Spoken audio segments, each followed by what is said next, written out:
Welcome to my YouTube channel. Merchants are an agent you may recruit from civilian settlements which have at least a grain exchange. The manual describes them as men who serve your people by travelling to far-off lands to find resources and establish a lucrative trade route back to your capital. They typically cost 550 florins to recruit and have no upkeep cost.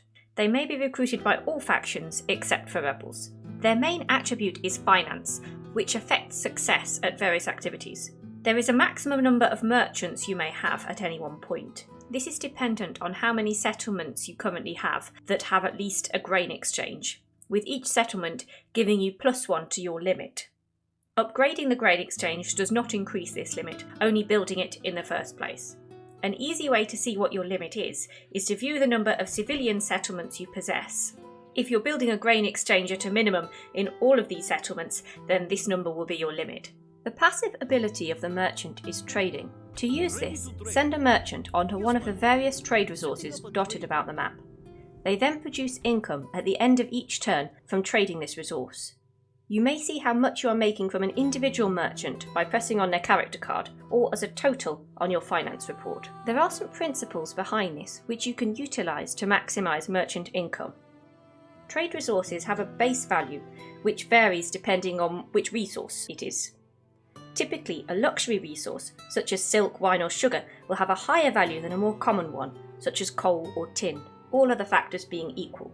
Multipliers are then applied to this, which increases the income earned by a merchant. I have done some testing and research, and to the best of my knowledge, they are as follows. Firstly, and most significantly, is distance. The further the closest instance of a trade resource is to the merchant's capital, the greater the income from that resource. This applies to all instances of that resource. So for example, silver further away from London than Dublin will not have a greater distance multiplier. It will have the same as the silver in Dublin. This means that the same trade resource will earn some factions significantly more than it would for another faction, all other factors being the same. For example, at the start of a normal campaign, Byzantium would earn 22 florins from silk with a 1 finance merchant, whereas an English merchant would earn 113 florins. If you change the capital city location, this changes how much money your merchants make from a resource, as the distance multiplier has changed. I wouldn't recommend doing this without other compelling reasons, as income from other sources and public order will be affected. Having trade rights with a faction owning the region where the resource is located increases its value by 1/3, so you will earn the same from it as if you were in your territory. If the region is rebel-controlled, trade resources will be worth 1/3 less than in your lands or a faction with trade rights, and the only way to increase this is to conquer the land. Being allied does not increase this further. Being enemies is the same as if the other faction were rebel, 1/3 less than in your own lands. Thirdly, whether there is 1 or 2+ instances of a trade resource in a single region. If there are 2, the value of the trade resource will be doubled. Having more than 2 does not have any further effect, as evidenced by Carnarvon and Tenochtitlan. Carnarvon has 3 coal, Tenochtitlan has 3 gold, although they have tried to hide it in the rainforest. There is no difference between these regions and regions with 2 of these resources, keeping other factors the same. Fourthly, the finance skill. It functions as follows. The merchant's finance skill +2 multiplied by the base value of other trade resource times by any other multipliers. When a merchant has -2 finance, they don't make any money at all because they multiply all the other numbers by 0. -2 finance is absolute 0, like how 0 Kelvin is -273 degrees or -459 Fahrenheit. Going below -2 finance has no additional effects. Merchants effectively have hidden levels above 10 finance. To see if this is the case, you would need to work out the sum of their traits and retinue, as the scale on the character card only shows up to 10. As you can see, the amount of florins is increasing as I give him more traits, even though he appears to have 10 finance. Lastly, having more buildings in your capital city, which have in their description increases tradable goods, increases how much money your merchants will make from trading. Such buildings include market buildings, merchants' guilds and merchants' wharves. As you can see here, as I delete these buildings from the capital city, the merchant's income has decreased. The active ability of a merchant is acquisition. This is when one merchant attempts to forcibly seize the assets of another merchant, putting him out of business. To use this ability, with your merchant selected, right-click on another faction's merchant. The chance of success will be shown on the panel. Press the acquisition button if you wish to proceed with the action.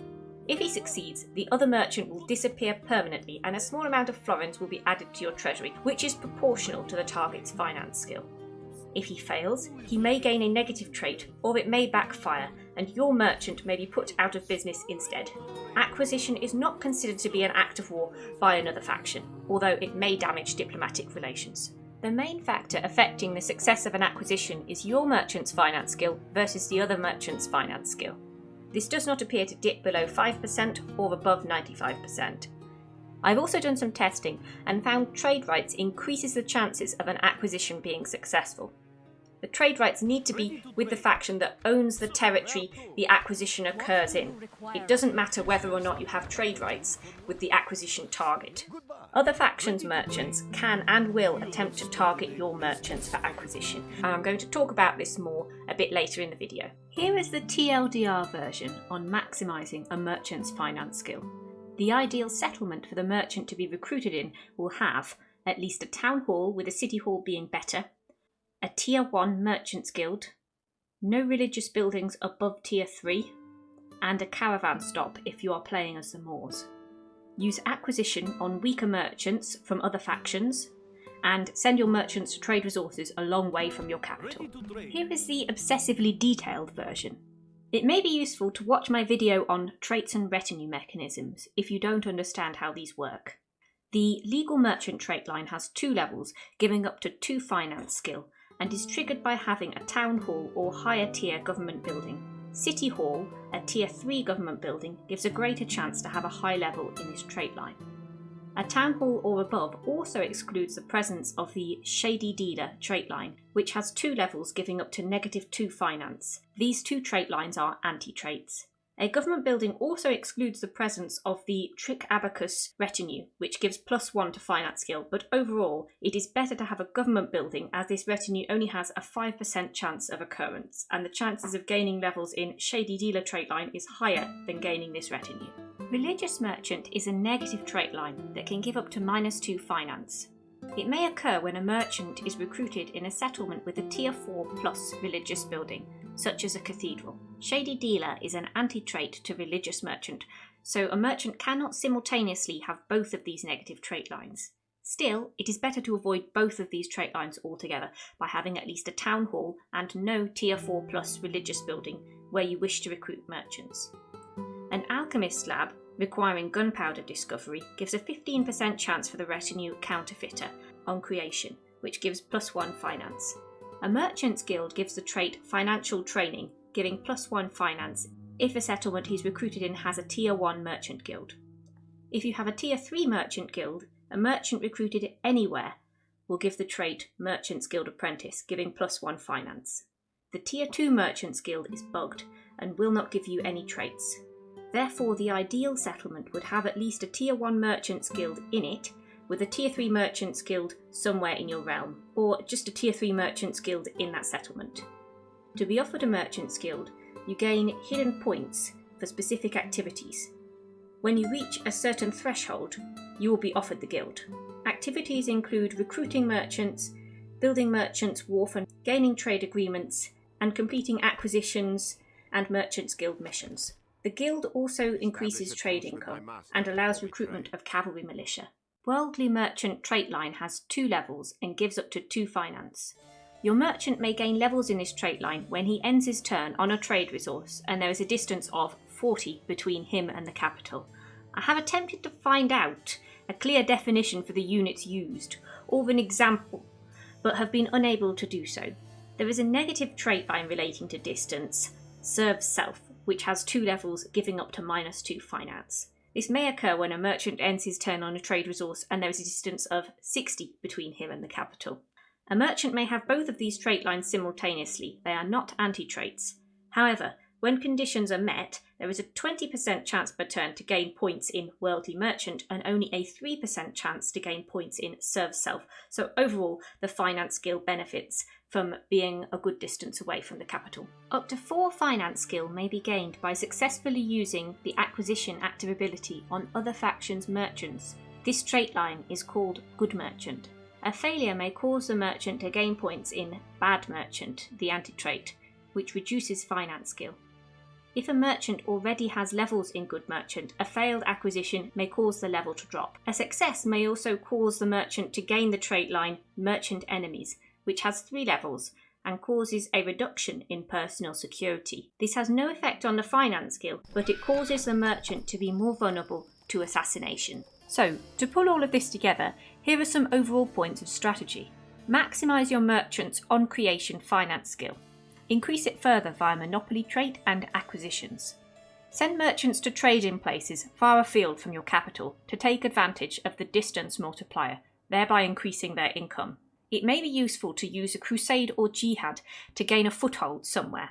You get a huge movement point bonus to the troops while they're on crusade or jihad, so they can travel a long distance over fewer turns. Then you can produce merchants if you have a settlement in the area, rather than transporting them there, so this is more efficient. Make sure to construct buildings that increase tradable goods in your capital, and this will increase the income earned by merchants. The biggest threat to your merchants is other factions' merchants, who pursue them with the same interest and vigour as a dog pursues a sausage.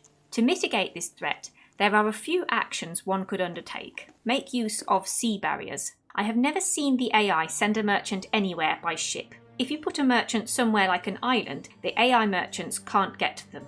There are also quite a few places where you can make a sea barrier, such as the sea crossings around Constantinople, in Scandinavia and the British Isles, to name a few. If the merchant would be earning more than the ship upkeep, or you need a navy in the area anyway, it may be worth doing this.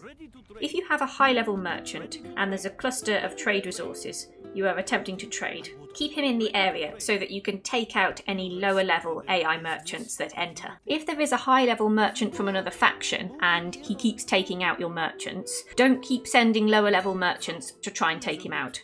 You'll just make him level up more. Instead, send an assassin. As I discussed earlier, there are some trait lines that make merchants weak to assassins compared to other agents, so this is likely to be more successful. Also, I think it's a bit easier to train a high-level assassin as opposed to a high-level merchant. I hope you enjoyed the video, or at least it was somewhat enlightening. If you did, don't forget to leave a like, comment or subscribe so you don't miss the next one.